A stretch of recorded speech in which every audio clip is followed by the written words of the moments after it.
něco, co jsem v životě neviděl, tak jako vás nesežerem, no. Přijde k tomu Dusákovi, on je tam prostě v tureckém sedu, víš, takhle a někohle mu lítají kolem hlavy a on říká, ty si děláš prdel, ne, tyhle, to dělám, tyhle po ránu, tyhle, tohleto, sežrat. Přijde, tyhle, do toho chýše, tyhle tam Američan, tyhle, zpívá národní hymnu, ty koule, víš, do toho takhle mu dělají, on říká, tyhle, to dělám po obědě, ty vole, jdi do prdele, sežrat. Přijde k tomu Čechovi, víš, do té chýše, ty vole, najednou vyběhne a řekne, ty vole, to je čurák, ty vole, to je čurák. Jsem v životě neviděl, ty vole. On ty dvě koule rozbije, ty vole, třetí ztratí, ty vole.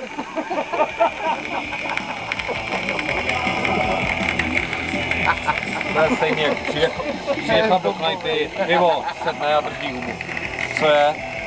Přijdu domů, starou mi píchá nejlepší kámoš. Ty vole, co jsi mu řekl? A Zorek noze, vole. Nejlepší kámoš.